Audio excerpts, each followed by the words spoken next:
I found another batch of hardwood flooring, oak, used at a 2/3 markdown. This will be enough to finish the whole house. Well, time to cut the hole bigger in the wall. I am planning to build the firebox this week. Fun.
Raining all day.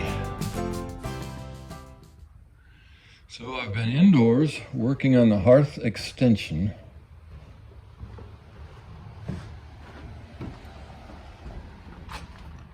And I'm just about ready to set the form board in there and fill it with reinforced concrete. I've been using the hammer and chisel to chisel down these floor joists. Most people never get to see the interior of a fireplace, I guess, the innards. So this is the damper, and it sits right on top of the firebox, and it has a flapper that allows you to shut the airflow off when the fire is out. So here's a close-up. There's this lever inside attached here, and you hook your poker here, and then you can lift and close the flap or open it. Right behind the damper is the smoke shelf right here, and this is an area that allows turbulent air or downdraft to be turned around and headed back upstream up the chimney. And I'm working on the smoke chamber. This area right above the damper is the smoke chamber, and it narrows to the size of the flue, and then the flue takes off and heads upward.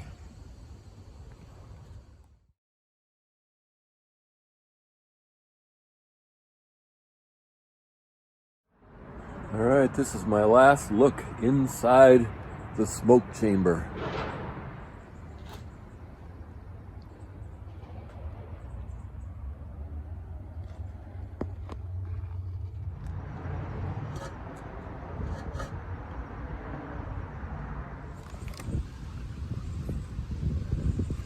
I'm adding coloring to the mortar.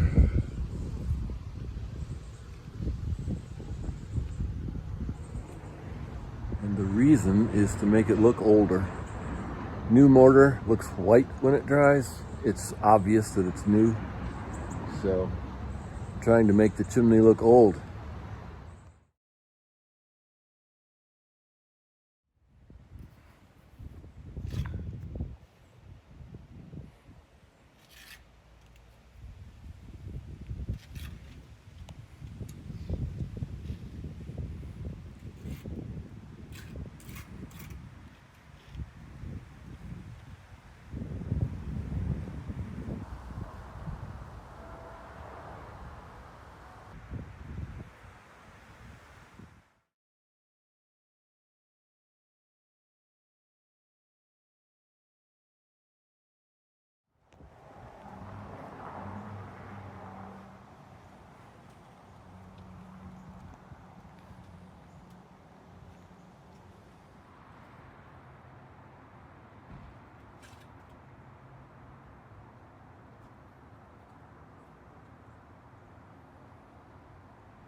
It's raining again today, so I'm doing rainy day stuff.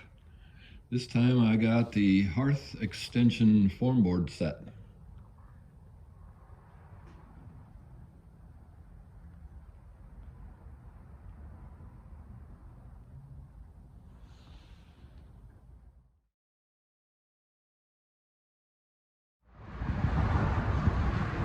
Well, it has been exactly a month since I laid that first cement block on the foundation. And I'm about even with second floor right now. Seems like it's taking a long time, but that's really not bad for one guy. I feel like I spent a lot of time on the firebox and the damper and the smoke shelf and all that technical stuff. And but I think I'm more than half done. So hopefully by Thanksgiving, if not, maybe by Christmas, because we've been getting a lot of rain. The November rains have started in early here.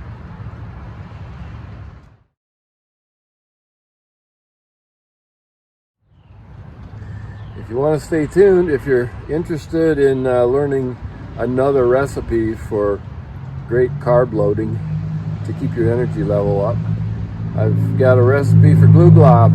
My dad used to call it Glooglob. It's goulash, old-fashioned goulash. Only 4 ingredients. Stay tuned. Okay, goulash is really easy. It has only 4 ingredients and some seasonings. I'm gonna make a large batch, so I'm using a whole pound of ground beef, 1 can of diced tomatoes, half a box, that would be 8 ounces of double macaroni, and a small to medium onion chopped. And then I'm using some seasonings. Today I'm using Goya, which has salt, pepper, garlic, and turmeric.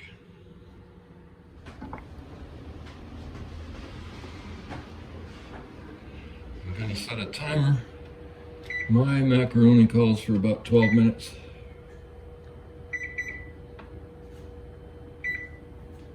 Your macaroni might be different.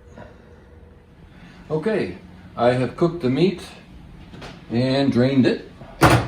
And now I'm adding the onion, the chopped onion, and a can of diced tomatoes.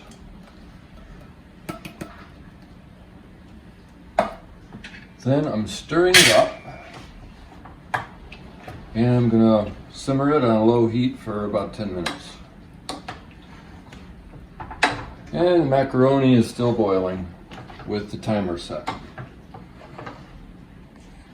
Thank you. I forgot to say, season the meat. And this is especially important if you have plant-based meat. All right, the macaroni and the stewed meat and tomatoes and onions are all ready. And so I'm gonna drain the macaroni and then add the two together. Draining the macaroni.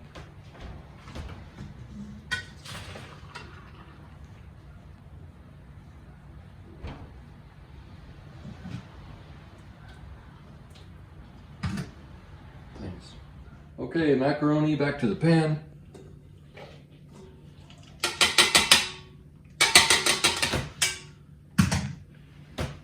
And then the macaroni to the goulash.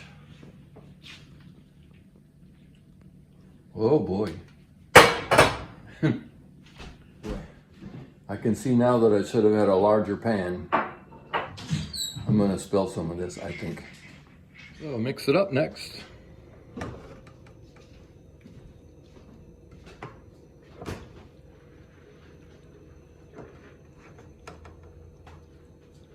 Serve yourself.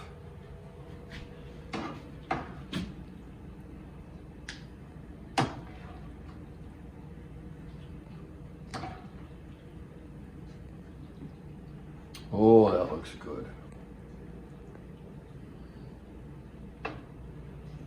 If you have bread or rolls on hand, grab yourself a roll. And one more thing that I do with mine, hang on. Okay. All right. This is gonna make it like Adventure Bob's goulash. Put a small pat of butter on the top. Bigger. Yeah. Look at that.